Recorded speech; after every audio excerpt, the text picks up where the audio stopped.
एक हाइपोथेटिकल जो क्वेश्चन था कि क्या आसमान गिर सकता है, नहीं उस पे ही क्या फंसे रहे। होगा अगर आसमान गिर जाए, आसमान गिर जाए उस पे ही फंसे क्या रहे। होगा अगर आसमान गिर जाए। यानी कितने बिजली पानी बेवकूफ में लोग। होती है, वो कहते हैं कि आपके पानी से बिजली निकल जाएगी, तो आप फिर अगली बात क्या होती है, आपके पानी से अगर बिजली निकल गई तो आपकी भी बिजली निकल जाएगी, आप इम्पोर्टेंट हो जाएंगे, आप नामर्द हो जाएंगे।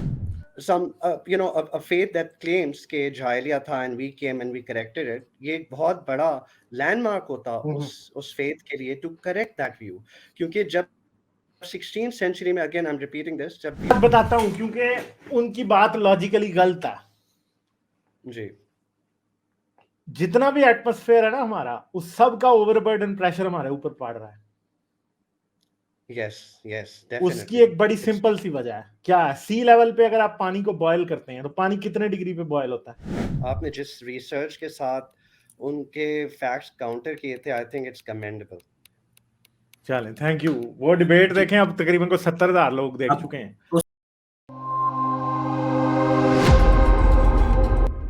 बेटर ट्रुथ, क्या हाल है, कैसे हो? एकदम फर्स्ट क्लास। आप सुनाए गालिब भाई, कैसे हैं? मैं ठीक हूं भाई। बेटर ट्रुथ की डिबेट जिसने नहीं देखी वो जरूर जाके देखना। पिछली बार इन्होंने आउट क्लास किया था परफॉर्म, इस बार आउट क्लास प्लस हो गया है। बहुत अच्छी डिबेट थी इस बार बेटर ट्रुथ की, तो जरूर देखिएगा जाके। ठीक है, इस चैनल, दोनों चैनल्स पे पड़ी हुई है डिबेट, तो जरूर देखिएगा। हाँ बेटर ट्रुथ, क्या बात करेंगे फिर आप? जी बस वो जो हुआ वो तो सबने ही देख लिया कि वो नादिर भाई कहीं पे भी कुछ साबित नहीं कर सके, और वो एक हाइपोथेटिकल जो क्वेश्चन था कि क्या आसमान गिर सकता है, नहीं उस पे ही फंसे रहे। क्या होगा अगर आसमान गिर जाए, आसमान गिर जाए उस पे ही फंसे क्या रहे। होगा अगर आसमान गिर जाए।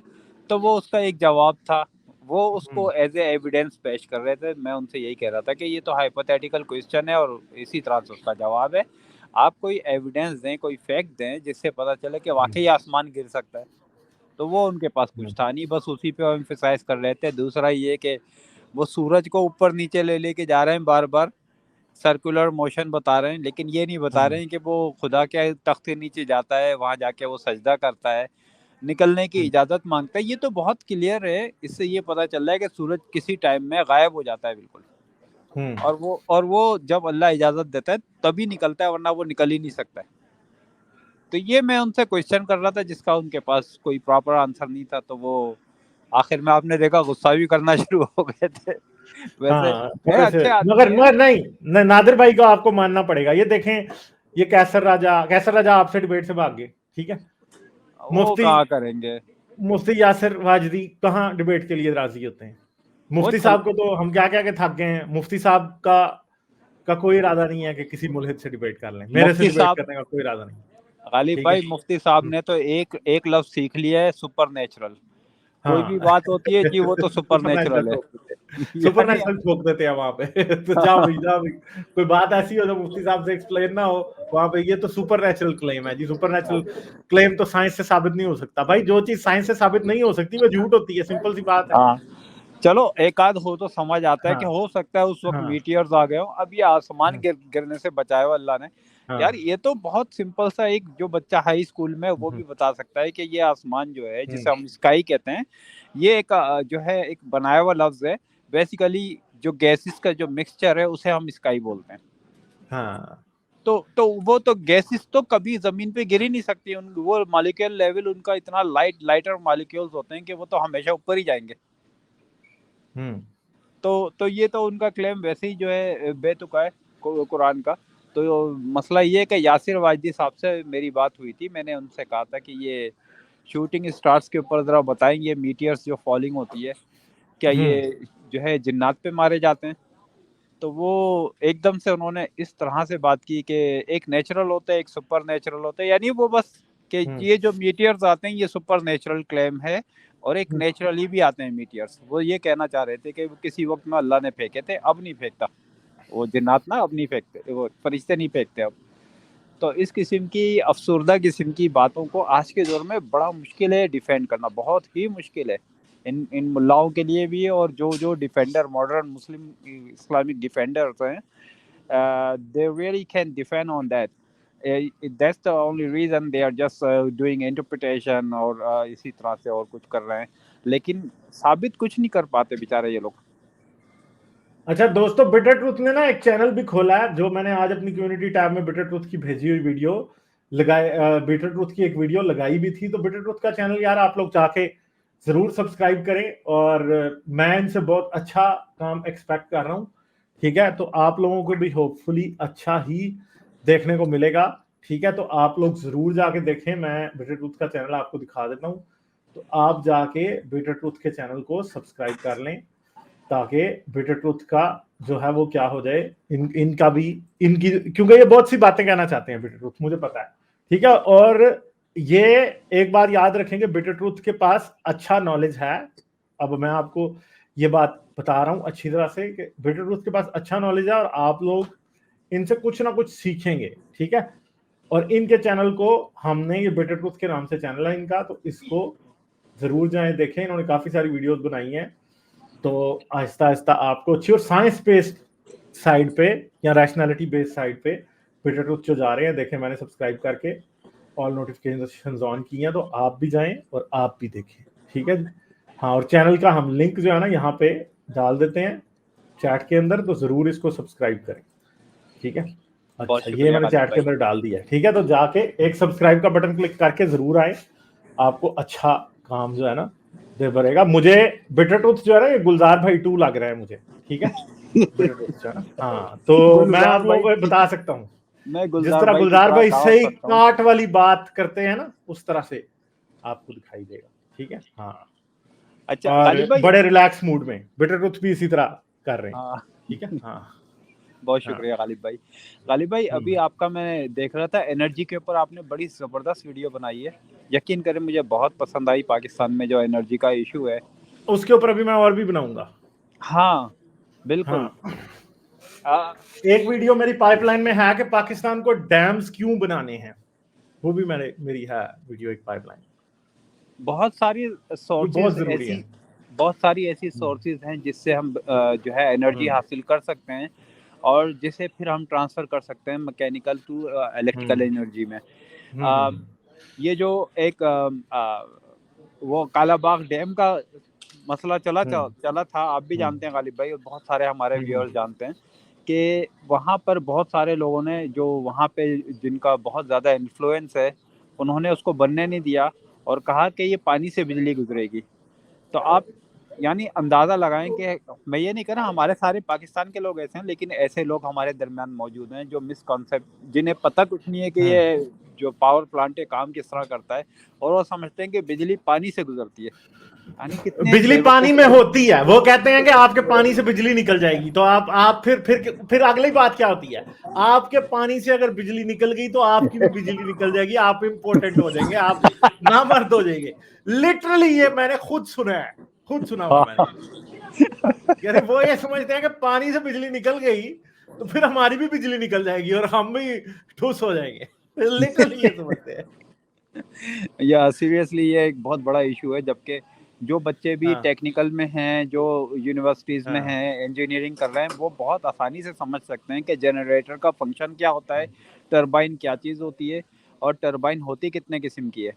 ये बड़े बहुत ही कॉमन सी चीज़ें हैं। जैसे विंड टरबाइन है, वो हवा से जो है वो उसका पंखा चल रहा है, वो जनरेटर की शाफ्ट के साथ कनेक्टेड है, जहाँ से बिजली जनरेट होती है।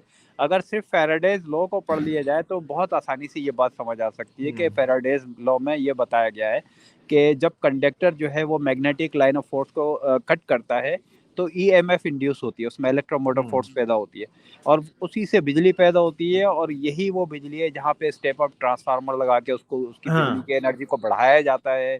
पावर स्टेशन होता है, ग्रिड स्टेशन होता है।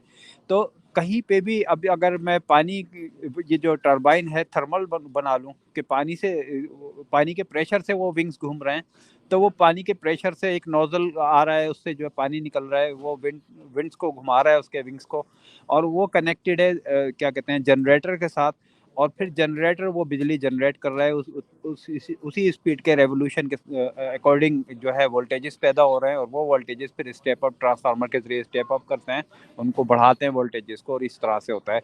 और इसी तरह से, और ये बल्कि मैंने देखा है कि हमारे जो फ्रंटियर में बास जगह ऐसी हैं जो पहाड़ी इलाके हैं, वहाँ पे लोग इस तरह से चला रहे हैं अपने घरों में थोड़ी बिजली लेने के लिए। मैंने देखे हैं छोटे छोटे से उन्होंने लगाए हुए। तो एक तरीका ये होता है, एक तरीका होता है कि गैस के जरिए आप जो है एनर्जी हासिल कर सकते हैं। वो किसी भी तरह की हो सकती है, आपकी ये सुई गैस भी हो सकती है, आपके ये जो कचरा होता है इससे भी जो गैसेस पैदा होती हैं, वो अमोनिया, उससे भी आप जो है बॉयलर लगा के और उसमें स्टीम बना के, और उस स्टीम के ज़रिए आप जो है टरबाइन के विंग्स को घुमा सकते हैं, और जिससे आप जनरेटर को के रेवोल्यूशन हासिल करके और उससे जनाब आप बिजली हासिल कर सकते हैं। एक तरीका ये भी है, और भी बहुत से तरीके हैं, जैसे चारकोल के ज़रिए चाइना से अभी एक वो ले रहे थे कि वो कोयले के ज़रिए बिजली हासिल की जाएगी, और उसमें वो कोयला जलाएंगे ईंधन के तौर पे, और उससे बॉयलर को हीट अप करते हैं, उससे स्टीम बनती है, और वो स्टीम से फिर वो टरबाइन को घुमाया जाता है, जिससे कि फिर बिजली बनती है। एक तरीका न्यूक्लियर का भी है, जिसमें न्यूक्लियर फिजन किया जाता है। उस न्यूक्लियर फिजन से एनर्जी हासिल होती है, पानी में बहुत ज़्यादा स्टीम बनती है, और उस स्टीम से फिर हम टरबाइन को घुमाते हैं। उसका भी एक ही यही पर्पज़ है। तो इस पे आप प्लीज़ ज़रूर अच्छी सी 2-4 और पानी में वीडियो बनाएं। बिजली नहीं होती भाई, पानी में कोई बिजली डैम नहीं जो होती। होते हैं, डैम्स को असल में ग्रेविटी डैम्स कहा जाता है। डैम एक ऊंची जगह पे बनाया जाता है, जैसे आपने अपने घर में वाटर टावर ऊपर लगाया होता है ना, ताकि सब नलकों में तेज पानी आए। आप सेम लेवल पे पानी का नलका लगा के देख लेना, टैंक लगा के देख लेना, आपके पानी नहीं आएगा नलके में, ठीक है, और प्रेशर भी नहीं होगा। डैम सिर्फ पानी डैम जमा हाँ, डैम पानी जमा करता है, और उस पानी का ग्रेविटेशनल पोटेंशियल एनर्जी को यूज करके आप उसे काइनेटिक एनर्जी में कन्वर्ट करते हैं, टरबाइन से गुजारते हैं बहुत हाई प्रेशर वाटर को। उसकी वजह से टरबाइन बहुत तेज घूमता है, और जब वो तेज घूमता है तो जनरेटर टरबाइन के साथ आपने कनेक्ट किया होता है, जनरेटर बिजली जनरेट करता है भैया।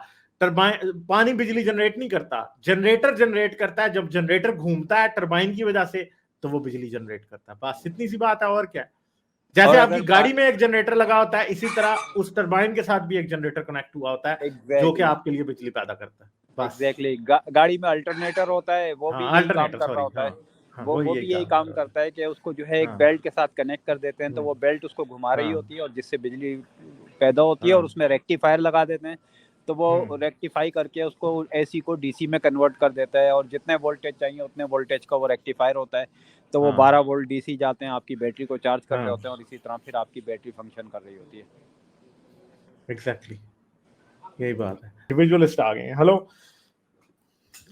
सलाम खालिद, हाउ आर यू? सलाम, कैसे हैं आप? मैं बिल्कुल ठीक। अच्छा सेशन जा रहा है आपका। मैं एक्चुअली डिबेट के बारे में बात करने आया था। अच्छा, बिटर ट्रूथ की डिबेट के बारे में। यार बिटर ट्रूथ भी चले आप बात करें, बिटर ट्रूथ सुन लेंगे फिर बाद में। हाँ अच्छा, क्योंकि मैंने सवाल उसमें पूछे थे ना। हाँ, आपने पूछे थे सवाल। तो डिबेट अच्छी थी आई थिंक, और इस तरह की डिबेट्स होनी चाहिए। होंगी। Obviously Nadir's audience would say that he won. बात नहीं है कि कौन जीता कौन हारा, बात ये कि किसने ज्यादा लॉजिकल जवाब दिए। अच्छा, I'm a rationalist and our boy performed well, है ना, ये तो मानना पड़ेगा। Yes, he did. And obviously I was not asking questions from Bitter Truth because we're in the same boat. तो फिर मेरे क्वेश्चंस ही नादिर की तरफ डायरेक्टेड थे।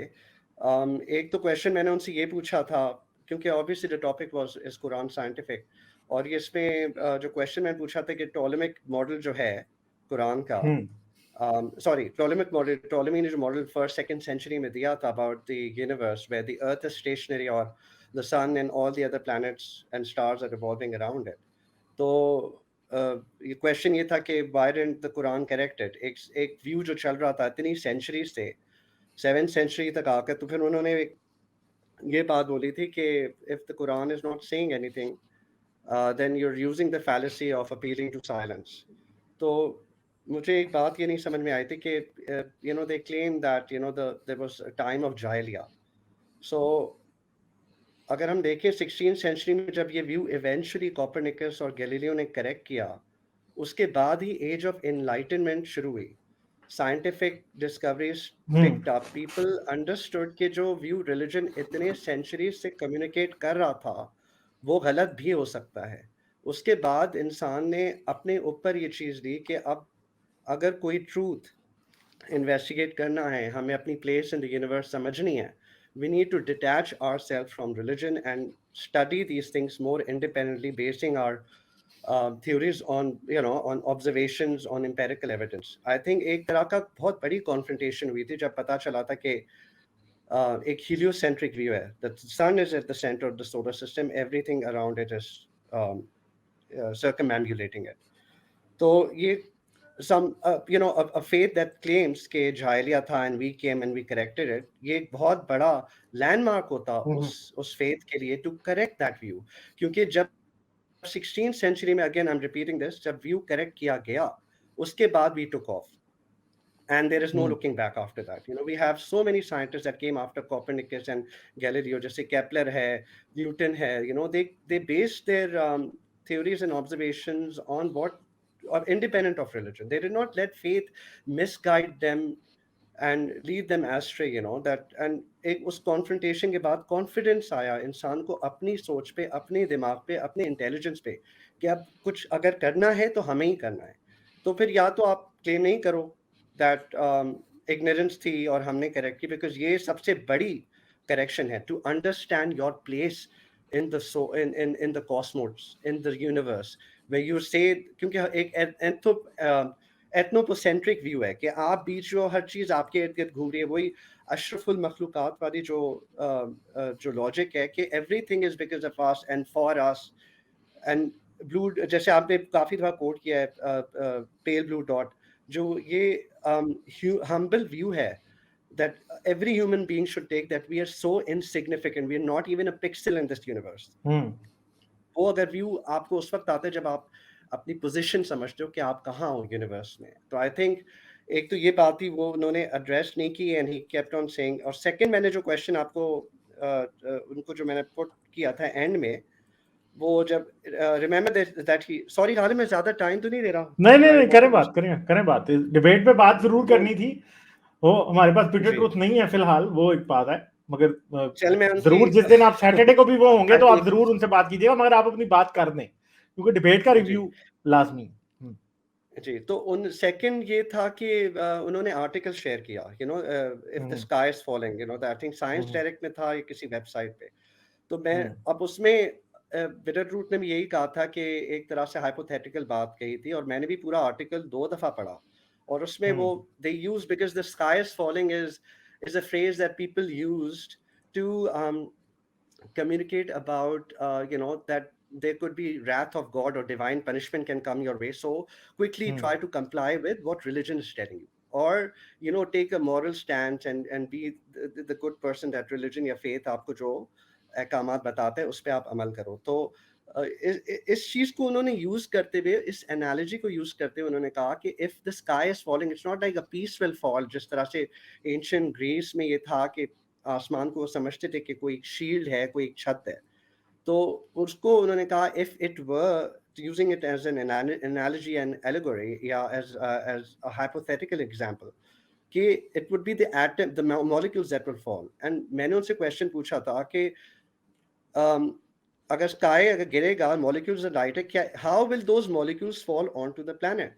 There is if anything molecules would just escape into the space. Agar if the earth loses its magnetic field, which is responsible for warding off the radiation and all, the solar winds jo hoti hain, usko ward off karta hai. If we lose the magnetic field, then the atmosphere would escape into space. This is what happened with Mars. Mars ke sath bhi to yahi hua tha na, uski magnetic field chali gayi thi, then magnetic field nahi hai isliye जी, the solar wind actually forced the atmosphere out into space, and that's why Mars does not have an atmosphere. तो मैंने तो एक simple सा सवाल उनसे पूछा था, and then he said, your question is something that you should direct it to someone who's who studied science. मुझे समझ में नहीं आया, अगर debate हो रही है, is your book scientific or not, and you have chosen to debate on that topic, मैंने कोई rocket science का question तो नहीं पूछा है, कोई nuclear physics का या quantum mechanics का, मैं तो बहुत simple पूछा है भाई, ये तो हमने स्कूल में पढ़ा था, that molecule, anything that is less dense will rise up to the surface. पानी में भी ये होता है, less dense piece of would rise and float. एक कील है जो लोहे की, वो नीचे सिंक हो जाएगी. Same thing happens in the atmosphere. हम लोग कार्बन डाइऑक्साइड, ये सारी जो ग्रीन हाउस गैस निकालते हैं, eventually they rise up into the atmosphere. How can they come down onto the planet? आप समझाओ. When it says in your books, when it says that we'll let a piece of the sky fall onto you, so how big would that piece be? How many molecules would that be? चलो दूसरी बात मैं आपको एक बात बताता हूं, क्योंकि उनकी बात लॉजिकली गलत है जी. जितना भी एटमॉस्फेयर है ना हमारा, उस सब का ओवरबर्डन प्रेशर हमारे ऊपर पड़ रहा है. Yes, definitely. उसकी एक बड़ी सिंपल सी वजह है. क्या है? सी लेवल पे अगर आप पानी को बॉयल करते हैं तो पानी कितने डिग्री पे बॉयल होता है? 100 डिग्री सेल्सियस पे. ठीक है, यही आप 4 किलोमीटर की हाइट पे चले जाएं किसी हिल स्टेशन पे और आप पानी को बॉयल करें तो पानी 80 डिग्री 83 डिग्री, कहीं जो माउंट एवरेस्ट का बेस कैंप, सॉरी जो K2 का बेस कैंप है ना पाकिस्तान में, वहां पे मेरे ख्याल है 79 या 83 डिग्री पे जो है ना वो पानी बॉयल हो जाता है. ठीक है, वहां पे इतनी जल्दी पानी बॉयल होता है. तो अब आप मुझे ये बात बताएं कि ये क्यों पानी, ये डिफरेंस क्यों है? इसलिए कि जो एयर का कॉलम है उधर छोटा है आपके ऊपर और उसका प्रेशर कम है वहां पे. हाई, अगर माउंट एवरेस्ट या K2 के ऊपर आप चले जाएं तो एयर इतनी थिन है कि आप लोग उसका सांस नहीं ले सकते. ठीक है, प्रॉपरली आपको ऑक्सीजन यूज करनी पड़ती है. अब अगली बात यह है कि भाई एयर प्रेशर कम क्यों होता है जब आप हाइट पे जाते हैं? इसलिए कि उस सब का प्रेशर आपके ऊपर है. अब जो नादिर अहमद ने काम किया ना, वो कहता है कि एक डबल डेकर बस का वजन हर क्यूबिक मीटर पे है. उससे अगर क्यूबिक सेंटीमीटर का पूछा जाए ना, ठीक है, अगर उससे क्यूबिक सेंटीमीटर का पूछा जाए ना, क्यूबिक इंच का पूछा जाए, तो 14 PSI का प्रेशर आप सबके ऊपर हर वक्त पड़ता है. वो 1 एटमॉस्फेयर के बराबर है. ठीक है, पर स्क्वायर इंच 14 PSI का प्रेशर जो है पर स्क्वायर इंच आपके ऊपर सी लेवल पे पड़ा हुआ है हर बंदे के ऊपर. अब मुझे बताएं कि ये क्यों है? ये इसलिए, अगर आप ये कहें ना कि अगर एटमॉस्फेयर आपके ऊपर गिर जाए कंप्रेस होके एक बन के, तो भाई उसका वजन ऑलरेडी हमारे ऊपर गिरा हुआ है. मैंने अपनी डिबेट में नादिर अहमद को ये बात समझाई थी, मगर टाइम क्योंकि कम था मैं प्रॉपर्ली समझा नहीं सका. अगर नादिर अहमद ये समझता है ना कि एटमॉस्फेयर कोई टुकड़ा बन के हमारे ऊपर गिरेगा, उसका वेट क्या होगा? भाई उसका वेट ऑलरेडी हमारे ऊपर गिरा हुआ है. ऑलरेडी वी आर अंडर जो एयर है that is supporting that the molecules above. हाँ जी, तो इसलिए अगर आप ये समझें कि एटमॉस्फेयर का टुकड़ा हम पे गिर जाए, अगर डबल डेकर बस हम पे गिर जाएगी, ओ भाई नहीं गिरेगी. क्यों? वो ऑलरेडी गिरा हुआ है. एटमॉस्फेयर का प्रेशर तब नहीं होगा, या आप ये कहें कि एटमॉस्फेयर का कोई वजन हम पे नहीं है, जब एटमॉस्फेयर होगा नहीं मार्स वाली सिचुएशन में, या मार्स भी नहीं मरकरी वाली सिचुएशन में, क्योंकि मार्स का भी टेम्परेचर, जमीन मार्स का भी atmosphere 1% of the density of the atmosphere of our earth है. ठीक है जी, समझ गए बात? तो जो असल में जो नादिर बात कर रहा है ना, दैट इज ऑलरेडी हैपनिंग. वो ऑलरेडी हुई है. तो वो आसमान का टुकड़ा नहीं हो सकता जिसको वो कह रहा है, क्योंकि उसका वजन तो ऑलरेडी हम पे गिरा हुआ है. अल्लाह कह रहा है आसमान का कोई टुकड़ा तुम पे गिरा दें. भाई आसमान का टुकड़ा, आप एटमॉस्फेयर को आसमान का टुकड़ा कह ही नहीं सकते, क्योंकि उसका प्रेशर तो ऑलरेडी हम पे लगा हुआ है. ये बात है. अभी उनको समझाए हाँ, कौन, लेकिन मैंने सिंपल सा सवाल पूछा था. हाँ, तो he said that he's not an authority on that, which was sad because he was actually debating about science in the book, and he clearly chose to take a different position on that. अच्छा, दूसरी बात उन्होंने gallon की थी, जो the guy was in Roman times में, he was considered one of the first doctors or person of medicine. He was of Greek origin but Roman citizenship थी. अच्छा, he was basically a vivisectionist. A vivisectionist वो होता है जो animals की anatomy, animals को काट कर human anatomy समझने की कोशिश करता है. तो ये obviously उसको ये कोट कर रहे थे. मुझे समझ में नहीं आया आजकल के ज़माने में कौन गैलन को कोट करता है. गैलन की जो साइंस, जो मेडिकल एनाटमी जो उसकी थी, उसकी वजह से हजारों लोग मरे. ठीक है ना? He tried understanding the circulatory system, the nervous system, you know, how which part of the heart has the blood coming in and out. He was wrong about all of that. So it's like aaj astronomy ki debate mein someone quotes Ptolemy. That would be like a death blow to that person themselves. If you know, you're quoting someone whose science has been proven wrong, और इनकी तो gallon तो 13-14 centuries तक इनकी गलतियां चलती रही. So many people died until and unless someone dissected a human body to find out how the anatomy works and to treat human beings according to that. So I'm sorry, if you're supporting someone like Galen, then it's understandable that which side you'll take in the debate. So I think it was a death blow for him. But with all respect, I think he's a senior guy and he is very well behaved. ये हमें देना पड़ेगा. मैंने और मुस्लिम देखे हैं debaters. हाँ, वो उर्दू में काफी मजे की बात कर रहे थे, थोड़ा मजाया भी हो रहा था, which was good. So yeah, I think Bitter Truth should now have a debate with someone else. You know, should kind of go for Bitter Truth. Definitely, Bitter Truth is doing good. ठीक है, हाँ, और देखते हैं फिर अगर bitter truth के साथ कोई और डिबेट करना चाहता तो मैंने तो कहा कि प्लेटफॉर्म पे मेरे आ सकते हैं.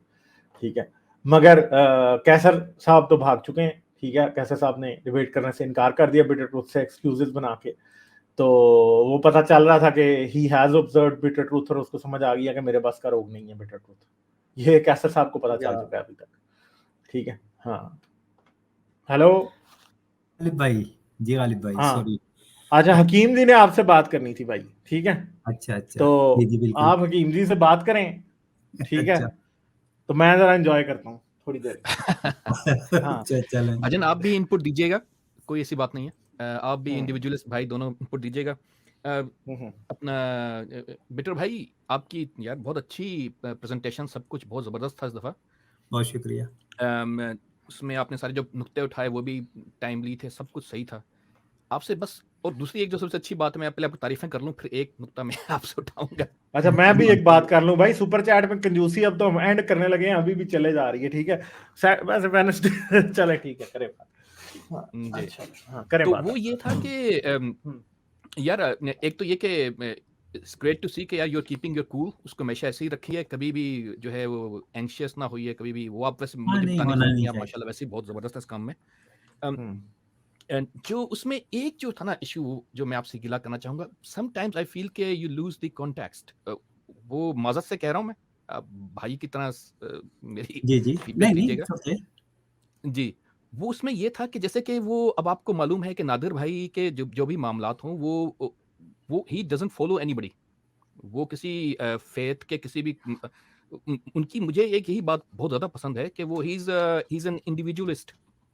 ठीक है, और मैं ये इसलिए नहीं कह रहा कि मेरे कोई भाई हैं, दोस्त हैं, मजहब के बंदे हैं, नहीं. इन जनरल मैं बता रहा हूँ, बहुत कम, वो वाकई इस मामले में नादिर हैं कि अमूमन लोग जो है किसी को फॉलो कर रहे होते हैं. तो वो उनका कोई ऐसा मसलक का कोई तंजीम, कोई यूनियन उन्होंने नहीं ज्वाइन की हुई, किसी के हरकारे नहीं है. कोई ऐसा नहीं कि कोई बंदा उन्हें कहे कि तुमने ये बात क्यों की, इसको यूं करो, वो करो, तोड़ो मोड़ो. वो नहीं, वो जो है वहां पर आपने सारी बातें ठीक थी. कुरान भी आप लेके आए, हदीस भी, हालांकि डिबेट नॉर्मली कुरान पर थी, आपने हदीस भी इन्वॉल्व किया, चलें ठीक है. लेकिन फिर आपने जब वो एक हकीम अल जवाहरी, पता नहीं कौन से आप हकीम ले आए बीच में, उनकी वीडियो जो आप प्ले कर रहे थे, वहां पर मुझे लगा थोड़ी आपने ज्यादती कर दी. वो उनको नाम भी नहीं पता होगा, मुझे भी नहीं पता था. मैंने कहा जी हकीमों का नाम बदनाम करने के लिए बंदा आ गया, पता नहीं कौन है हकीम अल जवाहरी. वहां पर मुझे लगता है आपने बिल्कुल थोड़ी सी आपसे ना ज्यादती हो गई. ये बस मैं आपसे कहना चाहता हूं. मैं आपको इस पे छोटा सा एक आंसर देना चाहूंगा. असल में जब डिबेट का पैटर्न हमने तय किया था, मैंने ईमेल की थी, ईमेल हमारी ट्रांजैक्शंस हुई थी, तो उसमें ये बात तय हुई थी. बल्कि मैंने उन्हें कहा भी था कि मैं इसमें कुछ हदीसें भी रिप्रेजेंट करूंगा और आपको दोनों का रिस्पॉन्ड करना है. अच्छा, ट्रांजैक्शन नहीं, कॉरेस्पॉन्डेंस. ये मशहूर हो जाना है, कल के गालिब पैसे लेता है डिबेट कराने के. कॉरेस्पॉन्डेंस करना. तो उसमें वो एग्री कर गए थे, और गालिब भाई भी उस चैन में थे. तो इस वजह से मैं हदीस ला रहा था. उसमें मैं जो है कुरानिक वर्सेस के साथ हदीस को की वो थी, एक चेन थी, मैं उसी वे में लेके आ रहा था. लेकिन वो उसको सही से रिस्पॉन्ड नहीं कर रहे थे. फिर वो आधी बात करते थे, आधी बात को छोड़ देते थे. और फिर उन्होंने जो है उसके बाद उन्होंने फिर ये भी कहा कि कहीं पे भी नहीं लिखा हुआ कि सूरज ज़मीन के गिर्द घूमता है, और मैं इस बात को मानता ही नहीं हूँ। तो मैंने कहा कि आपके तो कुरान में स्कॉलर्स तो नहीं मान लिखा हुआ, उस हिसाब से वो सही कह रहे थे, हदीसों में कहीं नहीं, होगा लेकिन मुझे हदीस को तो वो उस हदीस को तो वो हदीस को खुद वो भी फॉलो मानते करते हैं। हैं, जो नादिर भाई जो हैं हदीसों को मानते हैं, तो ठीक है, हाँ, आपने तो अच्छा वो किया। उस हदीस का जब मैं रेफरेंस दे रहा था तो वो उसको सही से रिस्पॉन्ड नहीं कर रहे थे। तो फिर मैंने मजबूरन वो हकीम जो वो हैं एक आलिम है, काफ़ी बड़े आलिम हैं, और ये 100% जानते हैं उन्हें, ये बात भी मैं आपको बता अच्छा, दूँ। मैंने खैर उनका मैं जब वैसे भी आलिमों तो को ज़्यादा पता नहीं है, मैंने लेकिन एज़ ये ए था कि मेरे रेफरेंस ज़हन में ये था कि वो जो है ना वो क्योंकि जो नादिर भाई हैं, he doesn't follow anybody, but चलिए ठीक है, सही है, मैं बस that was my only thing. Oh मैं दैट्स आपको मैं सिर्फ जस्ट वांटेड टू एक और आपसे मैं इसी से रिलेटेड एक बात करता जाऊँ। वो आपकी जो है वो क्या नाम है उनका, मुफ्ती वाजिदी साहब से भी आपकी डिबेट थोड़ी-सी हुई थी, मैंने देखी थी, वो उन्होंने तो कोई ऐसी मकसद आपकी वीडियो टिपिकल निकाल सी के रख बात दी है। थी। जी, जी। जी, उस पे भी मैं यही आपसे नुक्ता करना चाहूँगा कि अगर आप वाजिदी साहब से जाएँ और उनसे जाकर कोई बात करें, तो उनसे आप दीन के जो अखलाकियात के जो इश्यूज़ हैं, उन पर बात कीजिए। आपने उनसे वो जो मिसाइल जो फरिश्ते मारते हैं जिन्नात को, कि ये जो भी मामला है, वो उनके लिए वो नादिर भाई से सवाल करने वाला बनता था। क्योंकि वो जो वाजिदी भाई हैं, वो कोई साइंटिस्ट तो हैं नहीं। तो वो बेचारे आपको क्या जवाब देंगे? उन्होंने बेचारों ने यही जो उन्होंने जवाब दे दिया, वो उससे ज़्यादा वो भी मैं थोड़ा इम्प्रेस ही हो गया था, कि वो कहते हैं कि नेचुरल सुपरनेचुरल को आप कैसे नहीं, लेकिन फिर कॉन्फ्लिक्ट लाएँगे। असल में देखें, अगर आपने वो पूरा जी। अगर आप सिर्फ़ वो मेरी जो कन्वर्सेशन उनके साथ हुई, अगर आप वो पूरी देखें, तो पहली बात ये कि वो मुझे कट बहुत कर रहे थे। बहुत ज़्यादा कट किया उन्होंने मुझे। मुझे बात नहीं ओके, करने दे रहे थे। आप वो पूरे अच्छा। दोबारा से देखिएगा जाके। फिर दूसरी बात ये कि अगर इसी अ, वे में लिया जाए हर बात को, तो क्या सारी की सारी सुपरनैचुरल है? ने आसमान को उठाया हुआ है, अल्लाह ने आसमान को गिरने से बचाया हुआ है, तो फिर ये भी जो है सुपरनैचुरल है। तो ये बहुत ही नॉनसेंस किस्म की सी बात हाँ, वो है, तो नेचुरल बात है। क्योंकि नहीं, जब ठीक है हमारे भाईजान, देखिए पास मैं आपसे कोई वो नहीं कह रहा, आपने आपने जो भी तो आपका उन्होंने एतराज़ बजा है, मैं सिर्फ़ ये अर्ज़ कर रहा हूँ कि वो वाजिदी साहब जो हैं उसके लिए वो क्योंकि वो साइंटिस्ट टाइप बंदे, और वो मेरे ख़्याल में साइंस निचोड़ भी नहीं रहे होते कुरान में से। नहीं, वो तो साइंस वो बारे बात ही नहीं नादिर कर भाई रहे। भी तो वही चीज़ है, नादिर भाई हाँ, को लेकिन कौन सा नादिर भाई से आप पूछ सकते हैं ये सवाल। मैं उस पे नहीं, लेकिन वो मैं कह रहा उन हूँ कि मैं वही अर्ज़ कर रहा लेकिन हूँ कि आपको कॉन्टेक्स्ट जो है ना वो हकीम देखना है कि किस बंदे से नहीं, आपने वैसे आप मेरे मेरे सामने ख्याल एक में हदीस खोल देंगे। वाजिदी साहब जी, का भी साइंस पे लेवल जो है ना वो नादिर भाई जैसा ही है कुरान के मामले में। अच्छा, ही नोज़ इट, ओके, मुझे नहीं छोड़ पता दे। था। मुझे लगा शायद मुफ्ती नहीं हैं। नहीं नहीं, डजंट नो इट। अच्छा, ही डज़न्ट नो। अच्छा, हकीम आप जी, खैर नादिर भाई एक को भी नहीं मुझे जानते। आपसे एक सवाल मैं पूछता हूँ। आप मुझे बताएँ, जो डिबेट हुई थी मिरर की और नादिर अहमद की, उसमें कौन-सा सवाल नादिर भाई ने दिया साइंस का? मैंने 2 सवाल पूछे, पूरी डिस्कशन, इनफैक्ट उन्होंने तो डॉज कर दिया क्वेश्चन के मैंने जो क्वेश्चन पूछा था वो मुझे कहा कि आप किसी साइंटिस्ट से जाकर पूछें। आप एक डिबेट करने आए हो साइंस पे, मैं बेसिक फिज़िक्स जो हमने 10th में या 12th में पढ़ी थी, उसमें से डेंसिटी का सवाल था, जो आसमान सर पे गिरने वाली बात थी। हमने ग्रेविटी वाला जो, अभी जी, जी। गालिब के हाँ, 1-2 घंटे पहले हमने यही डिस्कस किया। तो मुझे बताएँ, कौन से उन्होंने कोई सैटिस्फैक्टरी जवाब दिए साइंस के बारे में? आप कह रहे हैं उनको डायरेक्ट किए ना और जवाब नहीं मिला, बल्कि मेरे सवालों के बीच में rather than answering me, he started attacking bitter truth. मैं वेट कर रहा हूँ बीच में बैठकर कि भाई आप सवाल का जवाब दो, वो फिर बार-बार बिटर ट्रूथ पे आ रहे थे। तो I think he was the kind of dialogue that he was having was just to reject the questions that Bittertruth was throwing at him rather than answering them with integrity. मैंने भी question पूछा, मुझे कोई answer नहीं मिला। तो भाई अगर आपको साइंस नहीं पता तो आपने ये टॉपिक डिस्कस क्यों कर रहे हो? आपने when you clearly you are saying that you are not no authority on that, तो फिर आप बैठे भी क्यों डिस्कस करने? भाईजान, जहाँ तक मुझे याद पड़ता है, नादिर भाई ने आपकी वो जो ग्रेविटी वाला मामला था, उस पर जवाब दिया था ज़रूर। मुझे बस इतना सा याद है, नहीं, उन्होंने ये कह नहीं, रहे थे नहीं। कि इन्होंने सवाल ये किया था कि मॉलिक्यूल्स जो हैं, ये जो एटमॉस्फेयर मॉलिक्यूल्स जो है। हैं एटमॉस्फेयर के, ये तो बहुत ही लाइटर होते हैं, बहुत ही हाँ, लाइट अगर वेट ग्रेविटी होते हैं, खत्म तो हो ये जाएगी तो कैसे ये गिर तो सकते ऊपर हैं? को चले जाएँगे। ये गिर ही नहीं तो सकते। उन्होंने हाँ, तो वो ऊपर जाएँगे, नीचे नहीं आएँगे। वो बात उनकी इंडिविजुअलिस्ट भाई की बिल्कुल सही है। वो तो ग्रेविटी जब खत्म होती है, तो वो ग्रेविटी की वज़ह से तो पुश करते हैं, ग्रेविटी खत्म हो जाएगी, इस वज़ह से तो एनवायरनमेंट है, या सॉरी एटमॉस्फेयर है, वरना तो वो स्पेस में इवॉल्व हो जाएगा। लेकिन वो तो उस तरह से अगर एग्ज़ैक्टली। देखा, तो वो तो यही कह रहे थे ना कि यही तो खुदा का कमाल है कि वो तो खुदा का की कारीगरी है, वो नहीं, तो फिर नहीं, वो ये अपना कह रहे थे। ग्रेविटी तो खत्म होने नहीं देगा उसने, ये तो खुदा कह रहा है वो। एनीवे, उसमें हकीम उन्होंने जी ट्राई की हकीम जी थी अपनी तरफ से। नहीं, हकीम जी, अपनी हकीम तरफ जी, से उन्होंने मुझे उन्होंने एक बात जवाब देने की बताएँ, उन्होंने कोशिश तो की। आसमान आसमान क्यों गिरेगा? अच्छा, भाईजान, नहीं, एक मतलब ये आसमान किस जो है ना तरह वो की लॉजिक है कि स्काई आसमान स्पेस गिरेगा को नहीं ले और रहे वी वो शुड बी थैंकफुल? नहीं तो आसमान ये हकीम कहते जी, हैं कि आसमान आर्टिकल इन्होंने गिरेगा। श्योर किया। करें भाई वो स्काई sorry, आप बात स्काई क्यों कह रहे थे, स्पेस को नहीं बोल रहे थे, वो उस हिसाब से देख रहे हकीम थे। जी, कैन आई रिस्पॉन्ड यू? मैं ये असल में जी, कहना जी। चाह रहा था कि उन्होंने जो रिप्लाई किया था वो ये था कि इस ग्रेविटी की वजह से जो है वो गिरता नहीं है नीचे। तो मैंने यहीं पे उनको बोला कि आप मिस रिप्रेजेंट कर रहे हैं इस वक्त मेरी बात को। मैंने ये कहा है कि ग्रेविटी ने होल्ड किया हुआ है इस एटमॉस्फेयर को। अगर ये ग्रेविटी नहीं हो तो ये ब्लीड हो जाएगा, स्पेस में चला जाएगा, हम जिंदा नहीं रह सकते फिर यहाँ इस जमीन पे। जैसे अच्छा, कि तो मार्स में हम नहीं रह सकते या चांद पे नहीं रह सकते, मून पे नहीं रह सकते। ये मैंने उनको काउंटर किया जी, था।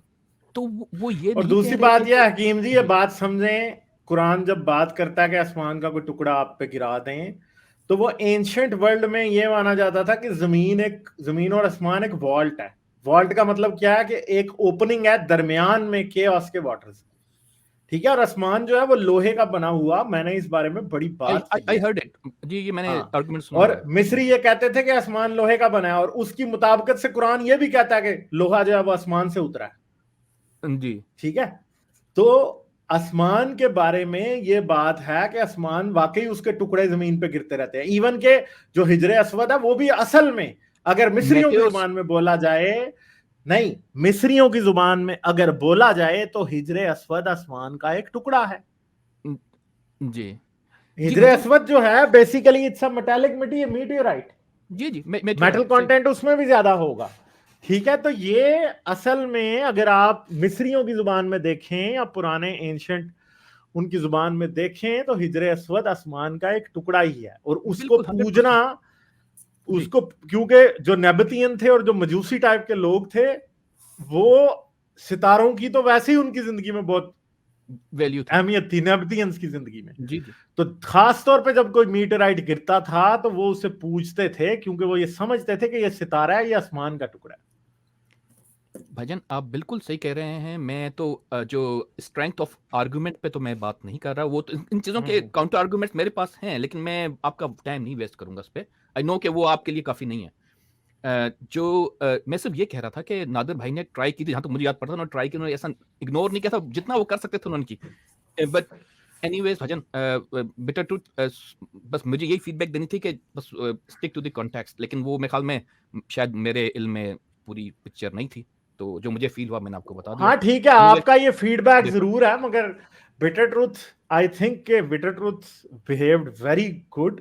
और जी, नादिर भाई भी, कोई मैं ये नहीं कह रहा, he was also equally good, ठीक है। दोनों ने बड़े अच्छे unbiased तरीके से वेल बिहेव डिबेट की, और बड़े लोगों ने बिल्कुल। देख लिया। अभी तक वो 4-4.5 हजार पे चली गई है। इनकी पिछली डिबेट जो है वो तकरीबन सिर्फ मेरे एक चैनल पे तकरीबन 7,000 पे जा चुकी है, ठीक है। तो लोग देख रहे हैं और लोगों को पसंद भी आई है डिबेट, ऐसी बात नहीं है कि नहीं आई।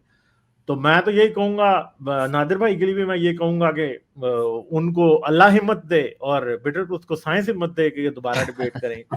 अगर इन्होंने और करनी है, बल्कि किसी और को लेके आए अगर, तो वो भी ठीक है। मैंने इवन के नादिर भाई को कहा कि आप किसी क्रिश्चियन से डिबेट कर लें। मैंने पहले भी नादिर भाई को कहा था कि आप किसी क्रिश्चियन से डिबेट करें, तो मैं आपके कॉर्नर में आ जाऊंगा, कोई बात नहीं है। किसी क्रिश्चियन को भी लताड़ते हैं कहीं, तो मैं जरा थोड़ा सा साइड पे था, तो मेरा मूड है कि किसी गोरे को ही पकड़ूं, जरा इनको भी पेलने की बहुत जरूरत है, क्रिश्चियंस को भी।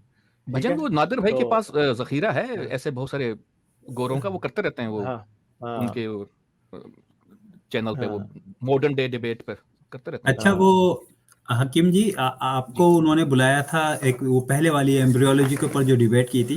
भजन, तो मुझे उन्होंने 2 दफा बुलाया है, मैं 2 दफा जा चुका हूं उनसे डिस्कशन करने के लिए।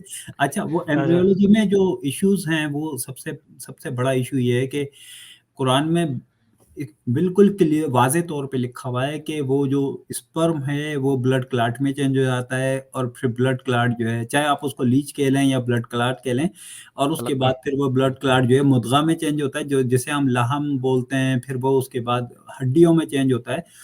और मैं खुद मेडिकल में हूँ, मेडिकल हेल्थ केयर में मैं जॉब करता हूँ।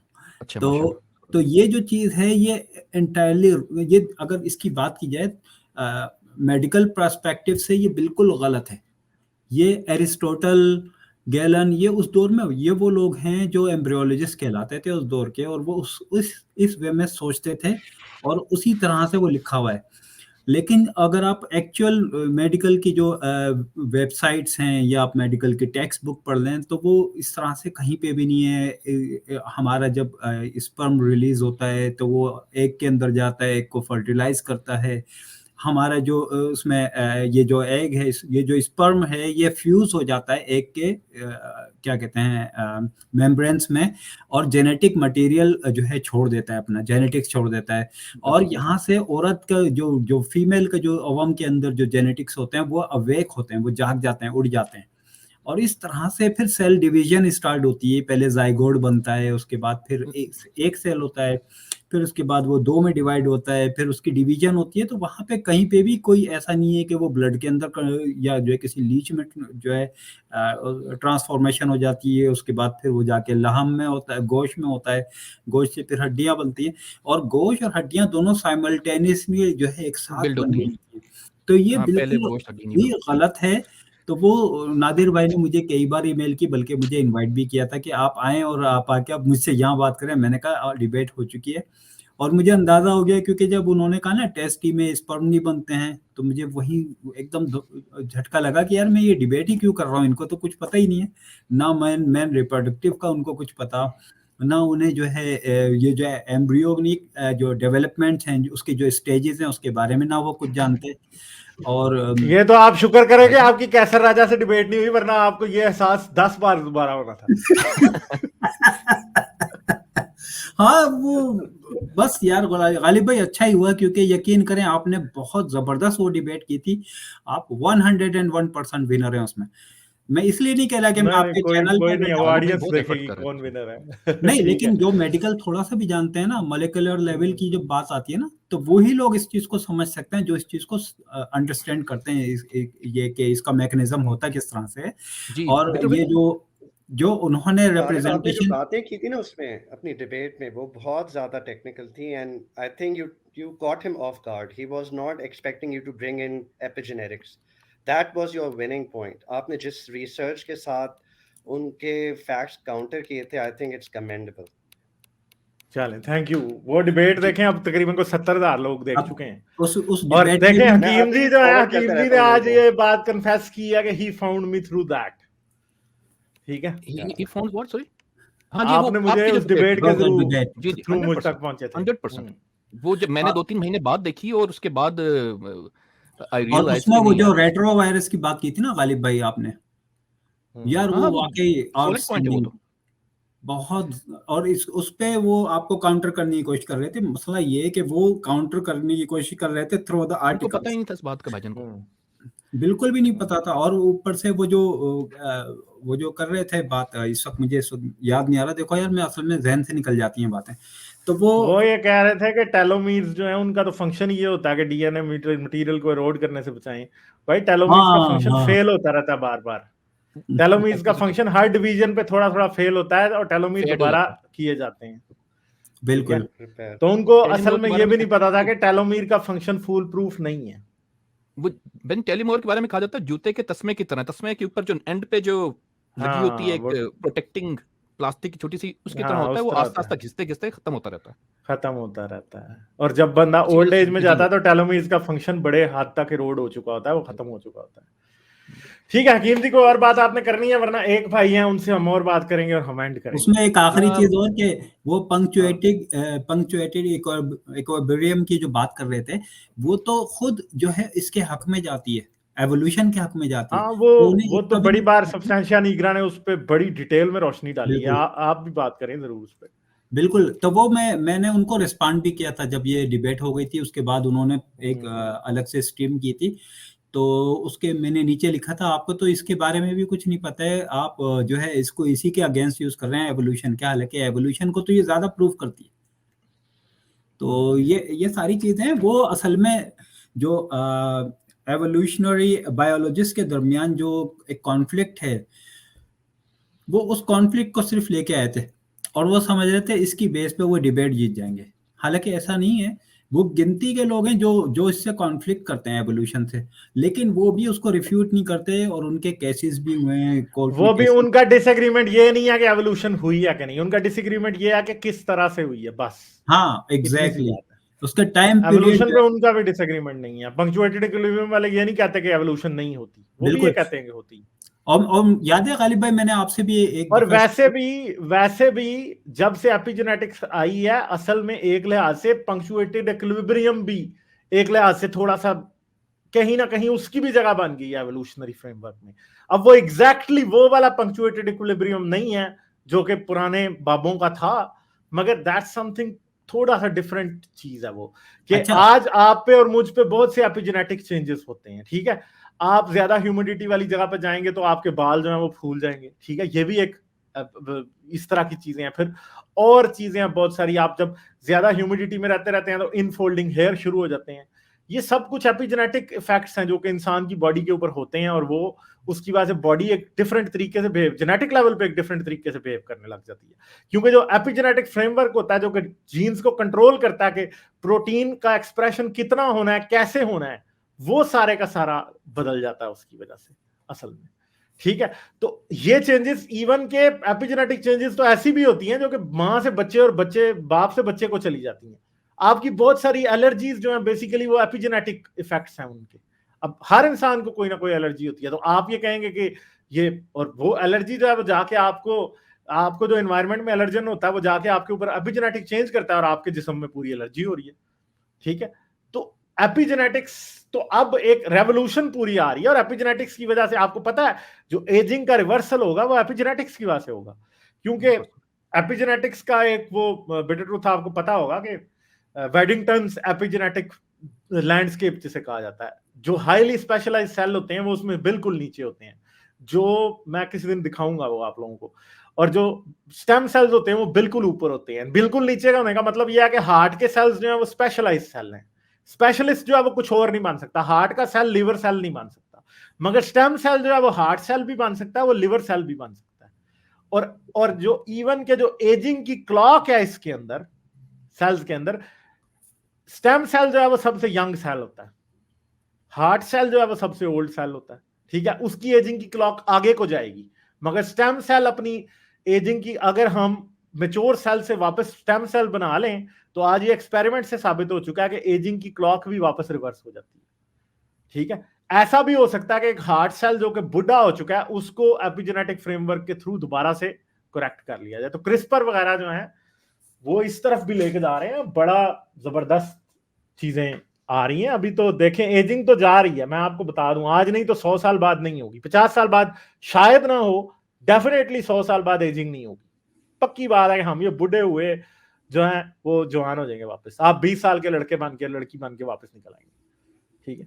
ये होने वाला है, और जब ये होगा तो मजहब कहाँ जाएगा, फिर कौन एवोल्यूशन के ऊपर एतराज करेगा? क्योंकि मजहब की बुक्स के अंदर तो एजिंग रिवर्स ना हो, मतलब क्या होगा फिर? कैसे आप ये कहेंगे कि खुदा ने सब कुछ बनाया, जबकि खुदा ने तो अपनी किताबों में कभी जिक्र भी नहीं किया कि कोई वापस जवान हो गया। इवन कि वो मिरेकल होगा जो कभी हुआ ही नहीं है, और इससे बड़े बड़े मिरेकल्स हो चुके हैं। भजन, मैं बिटर भाई की एक बात जो उन्होंने भी कही थी पहली डिबेट से रिलेटेड, उसका जवाब दे दूं फिर मैं निकलता हूँ जल्दी से। बिटर भाई, वो जो आपने जो डिबेट की थी वो आपकी बातें बिल्कुल सारी सही हैं, जितना मेरा भी छोटा मोटा इल्म है। मैं तो खैर मेडिकल साइंस का तो स्टूडेंट नहीं हूँ, या प्रोफेशन भी नहीं मेरा। उसमें आपने भजन वो जो अलक्का की जो डेफिनेशन थी वो नादिर भाई की बहुत ही कॉम्प्रिहेंसिव तैयारी थी उनकी। उन्होंने हदीस भी और तफासिर भी और पता नहीं 2-3 चीजें मुझे से याद नहीं है वो लेकर आए थे। आप एक बात पे जो खून का लोथा है उस पे, आप खून पे गलबन अटके हुए थे। मैं एक्चुअली बात में ये कह रहा था उनसे, मैं आपकी बात समझ गया। आप ये कह रहे हैं कि वो मीनिंग उसकी अलका भी है, ठीक है ना। हाँ, मेरी ये बहस नहीं थी उनसे, या तो मैं उनको समझा नहीं पा रहा था, या हो सकता है कि मेरे अपने अंदर ही कोई मसला हो कि मैं सही बात नहीं कर पा रहा था। मैं उनसे कह ये रहा था कि आप अगर पूरी वो दोबारा से डिबेट देखें तो मैं उनसे बार बार ये कह रहा था कि स्पर्म कभी भी ब्लड क्लॉट नहीं बन सकता, स्पर्म कभी भी लीच लाइक सब्सटेंस भी नहीं बन सकता। स्पर्म जाता है एग में फ्यूज हो जाता है, जो मैं भी आपको बता रहा हूँ। बिल्कुल, और उसके बाद डिबेट में जब वो अलक्का बनता है, ठीक है। मैं आपकी मैं और वो अलका बनता ही नहीं है। देखें, अलका का मतलब है क्लॉटेड ब्लड, क्लॉटेड ब्लड है ना अलका का मतलब। मसला यह है कि अगर हुक हो जाए किसी चीज पर, और फिर कुरान तो ये कहता है ना कि हमने तुम्हें क्लॉटेड ब्लड से बनाया। अगर जायगोट के अंदर नहीं, अगर जायगोट के अंदर ब्लड आ जाए तो जी। मिसकैरेज हो जाती है, सिंपल सी बात है। ये बिल्कुल, कह ही लेकिन नहीं वो आप उनके सकते पास कि वो बेसिक ब्लड है, वो knowledge ब्लड मांगे थे। नहीं होता। जब वो उसके अंदर प्रेजेंट ब्लड फ्लो करता है मगर वो ब्लड नहीं होता कभी भी। जी, ठीक है। मैं एक एक इन जनरल एक बात आपसे कहता जाऊँगा, इजाज़त लूँगा, बहुत टाइम ले लिया आपका। वो मैं ये कहना चाहूँगा कि देखिए, जो जितने अगर आप किसी क्रिश्चियन भाई से डिबेट करेंगे मॉडर्न साइंस के हिसाब से, तो he will always be on a disadvantage, क्योंकि he will be following Aristotle times science, और आपके पास लेटेस्ट है, और वही चीज़ मुसलमानों के पास भी है। सर मुसलमानों आपको में और ये मैं ईसाइयों में बता जो दूं मेन कि फ़र्क है वो ये क्रिश्चियन भी जो टाइम है का ना, है। क्रिश्चियन जिस लेवल पे साइंस से अपने अपने मजहब का साइंस से डिफेंस करते हैं, मुसलमानों ने बेचारों ने अभी तक ये सीखा ही नहीं है। ये मुसलमान ऐसे ही सोचते हैं कि ये बड़ा ना, आपको नहीं पता कि क्रिश्चियन किस लेवल पे जाते हैं, वो मुझे पता है। नहीं, लेकिन मैं वो बात नहीं वो कह तो रहा। पूरा मैं साइंटिफिक फ्रेमवर्क सर, वो पूरा साइंटिफिक फ्रेमवर्क नया बना के बैठे हुए हैं। जी, वो टोटल साइंटिफिक फ्रेमवर्क नया बना के बैठे हैं। और एक बात याद रखिएगा, मुसलमानों के बाद अपनी बातों के जवाब नहीं होते, उनके सही। पास जवाब होते जरूर हैं, वो बगलादा बात है कि उसे गलत कैसे साबित किया जाए। एग्ज़ैक्टली। दुनिया बाइबल की एक एक आयत के ऊपर वो रिसर्च करके बैठे हैं। मुसलमान तो बेचारे अभी उधर पहुंचे ही नहीं है। ये क्या करते हैं, कैसर साहब क्या करते हैं? कैसर साहब जाते हैं माइकल बीही का डिस्कवरी इंस्टीट्यूट के जाके आर्टिकल पढ़ते हैं। कैसर साहब ने ना माइकल बीही की कोई किताब नहीं पढ़ी अभी तक। मैं आपको शर्त लगा के ये बात बताने को तैयार हूं। कैसर साहब ने कोई किताब माइकल बीही की नहीं पढ़ी, आर्टिकल्स पढ़ते हैं सिर्फ, जाके कोई वेबसाइट पे से देख लेते हैं तो उसके बाद आके अभी टर्म्स फेंकने लग जाते हैं। कैसर साहब ने कोई किताब नहीं पढ़ी आज तक। और वो देखें माइकल बीही और स्टीवन सी मायर, वो सारे के सारे लोग वो पूरी पूरी किताबें लिख के बैठे हैं एवोल्यूशन के खिलाफ, और अपनी बाइबल को सच्चा साबित करने के चक्करों में बैठे हुए हैं। वो इतना काम वो लोग कर चुके हैं, मेहनत उन पे खत्म है जितनी उन्होंने की हुई है। उन्होंने बहुत मेहनत की है, सही कह रहे हैं ये भाई। बात छोड़ दें आप। मेरा सिर्फ ये नुकता था कि उस जैसे फॉर एग्जांपल हम नादिर भाई की डिबेट लें, उनको एडवांटेज था, एज था कम्युनिकेशन स्किल्स का। बिटर ट्रुथ जो है उनकी कम्युनिकेशन मेरी जैसी है, आपकी जैसी है। और लेकिन बिटर ट्रुथ को एक एज था कि इन ये जिस चीज को डिफेंड करते हैं, डिफेंड करने की जरूरत नहीं है, दैट्स लेटेस्ट साइंस, और वो पुरानी साइंस जो कर रहे हैं, तो ये there is always an edge. तो मैं ये अर्ज कर रहा था सिर्फ कि हमें थोड़ी सी जो है ना, इस वजह से ये जो मुसलमान ईसाई बहन भाई जो काम कर रहे होते हैं, उनकी थोड़ी कदर करनी चाहिए, क्योंकि इन अ वे और द अदर वो साइंस को ही प्रमोट कर रहे हैं, उससे साइंस लोग सीख रहे हैं, लोगों को इंस्पायरेशन मिलती है, इस चीज से सीखना शुरू करते हैं। दूसरी बात भाईजान, मैं ये कहूंगा कि गलीलियो गलीलाई ने एक बहुत अच्छी बात की थी जब वो उसको इंतफादा उनके पीछे पड़ गई थी। तो उन्होंने कहा था कि Bible tells how to go into the heaven, not how heaven goes. तो at the end of the day ये जो बात है ना, जितनी भी हमें उसमें से निकालना निचोड़ना चाहिए ही नहीं, लेकिन हम जो कर रहे होते हैं, बेसिकली जो कर रहे होते हैं वो दैट्स बेसिकली एक इंफोटेनमेंट है, दैट्स ऑल इट इज। तो हमें उससे ज्यादा इसको लेना भी नहीं चाहिए। भाई मैं इजाजत लूंगा आपसे, बहुत टाइम लिया। चलिए ठीक है, बहुत शुक्रिया, थैंक यू, ओके, बहुत शुक्रिया। लाइक, शेयर और सब्सक्राइब करना मत भूलें। इसके साथ साथ आप मेरे चैनल को पेट्रियन पर सपोर्ट कर सकते हैं। पेट्रियन का लिंक वीडियो की डिस्क्रिप्शन में है।